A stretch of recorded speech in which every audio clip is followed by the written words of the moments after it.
আমি এইখানের ইতিহাস সম্পর্কে আপনাদেরকে একটু ধারণা দেই। আমি আসার সময় কিছু লোকের সামনে শুনলাম যে এত প্রভাবশালী লোক ছিল ইনি, যে এই বাড়ির সামনে দিয়ে জুতা পায়ে দিয়ে কেউ হেঁটে যেতে পারতো না, এত ক্ষমতাশালী লোক।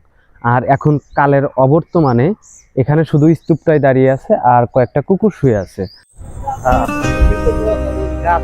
জমিদার বাড়ি যাচ্ছি। ও মিষ্টির দোকান, রাস্তাঘাটের অবস্থা অনেক ভালো না।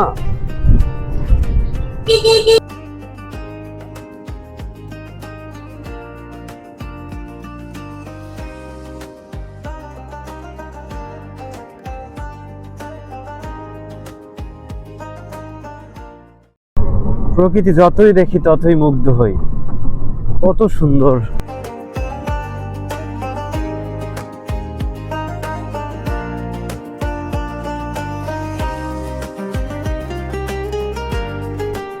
গাড়ি থেকে নামলাম আর উদ্দেশ্য হচ্ছে পুরনো সেই রাজবাড়িটা দেখার, আর নতুন দুইটা মেহমানকে নিয়ে আমি সাথে পথ চলছি।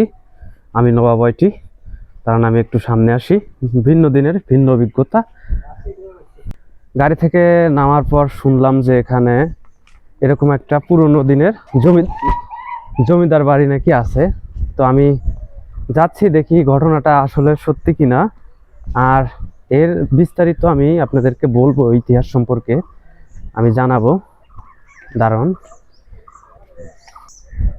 এই তো কালের অবর্তমানে সাক্ষী হয়ে দাঁড়িয়ে আছে একটি জমিদার বাড়ির, আর এটা মনে হচ্ছে মন্দির, সেই পুরনো দিনের স্থাপিত যে মন্দিরটা জমিদারের।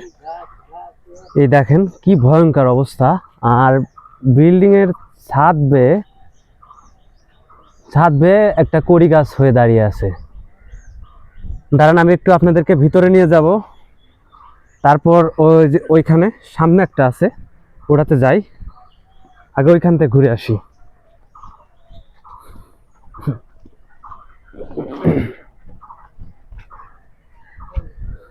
মন্দিরের মাঝখানে আম গাছ, কি কিছু দেখ কি আছে? আম গাছ আছে। আর এটা মনে হয় মন্দির না। আর পুরনো যে বিল্ডিং গুলা ছিল ওগুলা এলাকার লোকজনই ভেঙে সবকিছু শেষ করে দিছে। আর এটাই কালের অবর্তমানে সাক্ষী হয়ে দাঁড়িয়ে আছে এই জমিদারদের মন্দিরটা। এখানে সচরাচর সব লোকজন আসে না, দেখেও না। আমরা আজকে যাওয়ার পথে এটা গাড়িওয়ালা মামা আমাদেরকে এই লোকেশনটা দিল, এই জন্য এখানে আসলাম। এই দেখেন কত সুন্দর। যদি আমি আপনাদেরকে একটু ভিতরে দেখাই আর কি, কারণ অনেক দিনের পুরনো তো, এখানে বিষাক্ত সাপ এবং অনেক কিছুই থাকতে পারে, এটা ভিতরে না যাওয়াটাই বেটার মনে করতেছি। আপনারা এখান থেকে দেখেন, ওখান থেকে একটা আম গাছ দাঁড়ায় আছে, পুরো গাছে আম ধরছে, প্রচুর আম। যাই হোক, এটা ছিল মন্দির, আর সামনে রাজবাড়ির যে অংশটুকু আছে সেটা আপনাদেরকে দেখাই। চলো চলো।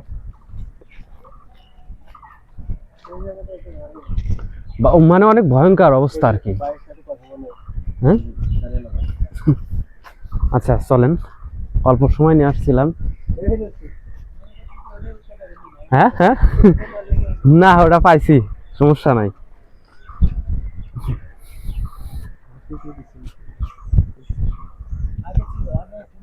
হ্যাঁ হ্যাঁ হ্যাঁ হ্যাঁ হ্যাঁ, এই যে এটা ছিল বাড়ি। আর ইতিহাস সম্পর্কে জানা যায় যে এখান দিয়ে মানে কেউ জুতা নিয়ে হাঁটতে পারতো না, এতটুকু প্রভাবশালী লোক ছিল এই জমিদার। দাঁড়ান, আমি আপনাদেরকে একটু সামনে গিয়ে দেখাবো। এখানে অনেকগুলা কুকুর শুয়ে আছে, মানে আক্রমণ করতে পারে। ভিতরে যাচ্ছি না, আপনারা এখান থেকেই দেখেন, অনেক পুরনো দিনের। আর লোকেশন হচ্ছে উল্লাপাড়া, জামতল, কামারখন্দ, সলপ। যাই হোক, এখানে আসতে পারবেন, ঘুরতে পারবেন এবং দেখতে পারবেন আর কি। অনেক সুন্দর। আমি এইখানের ইতিহাস সম্পর্কে আপনাদেরকে একটু ধারণা দেই। আমি আসার সময় কিছু লোকের সামনে শুনলাম যে এত প্রভাবশালী লোক ছিল ইনি, যে এই বাড়ির সামনে দিয়ে জুতা পায়ে দিয়ে কেউ হেঁটে যেতে পারতো না, এত ক্ষমতাশালী লোক। আর এখন কালের অবর্তমানে এখানে শুধু স্তূপটাই দাঁড়িয়ে আছে আর কয়েকটা কুকুর শুয়ে আছে, আর কেউ নেই।